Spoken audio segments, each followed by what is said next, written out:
So our next storyteller, he won the Moth Slam when they were here in 2021. He is also a professor of English here at Tulsa Community College. And his little weirdsie, which will be illustrated in his story, is I hate squirrels. Give it up for Sloan Davis.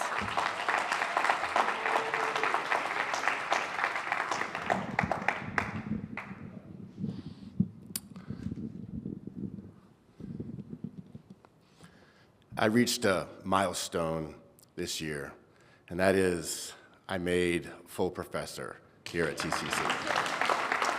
To celebrate this achievement, I bought myself a brand new Martin guitar. Not only that, I bought it on a day when I had the house to myself. No girlfriend, no college-age sons of mine coming home unexpectedly, just me and my guitar. Bought a six-pack of beer. It's a Friday, around 4. Crack open the beer, got the guitar there, got snacks here. I put on a documentary about the Beatles. I'm gonna do this for hours. And I look out the window of the French doors, and there's that squirrel. And it's on my basil plant, and it's like chewing on the leaves and then spitting it out and then grabbing another one and spitting it out. And I'm like, you son of a, and I go flying through the French doors and I get out of here like an old man. I'm yelling at the squirrel as it's running away. And I turn to go back into my house and the French door had locked.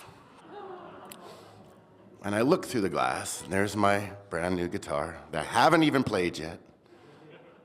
The sweating can of beer, looking very, very gorgeous.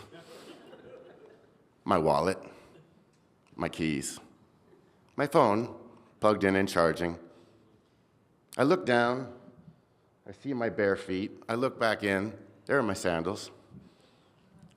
I have entered the middle of the 20th century.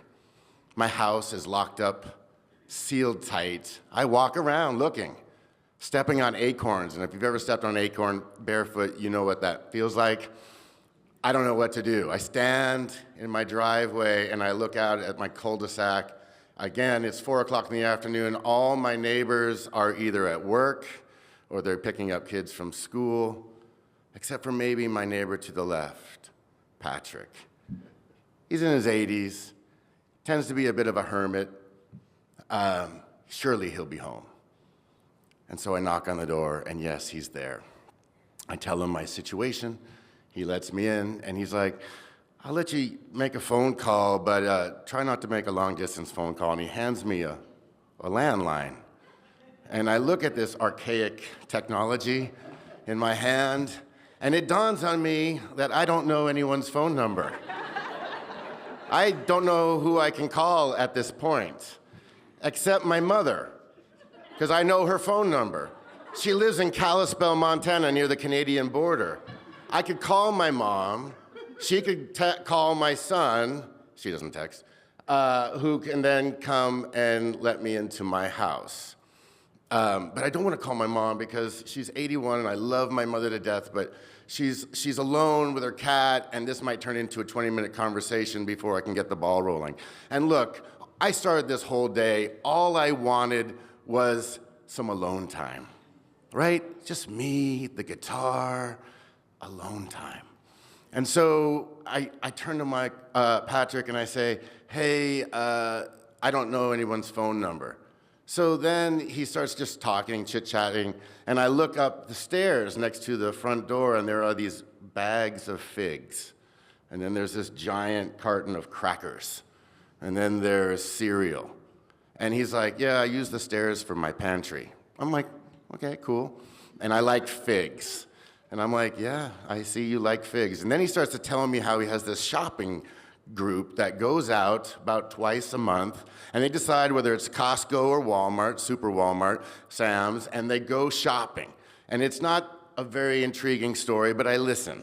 And in the back of my mind, I'm going, how the heck do I get back into my house? Patrick's always been a long-winded storyteller. I used to meet him at the mailbox, and he would tell me these long stories, and he would the type of person that would say, long story short, after it's too late. And it would be like 105, 110 degrees in the middle of the summer, and I'd be sweating, and I'd slowly walk into the shade of my oak tree, just so I didn't, die in that heat. And this is kind of happening again in his house that smells like an old book. He's a hoarder of books. And then it dawns on him, hey, I have your ex-wife's phone number in my cell phone.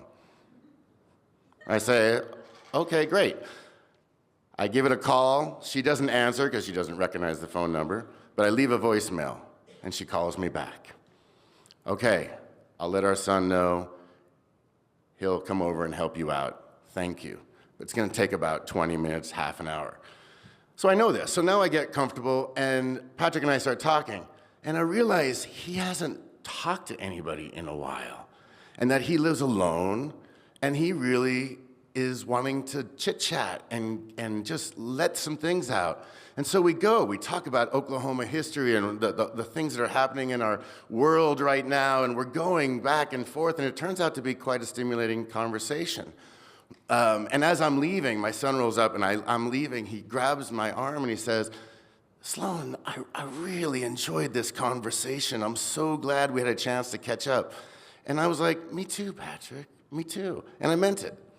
And I realized as I'm walking over to my son that for some of us, alone time is needed. We got to have it. But too much alone time is isolation. And isolation can be very lonely. And so for me, I'm going to be knocking on his door and saying hi a little bit more often. Thank you.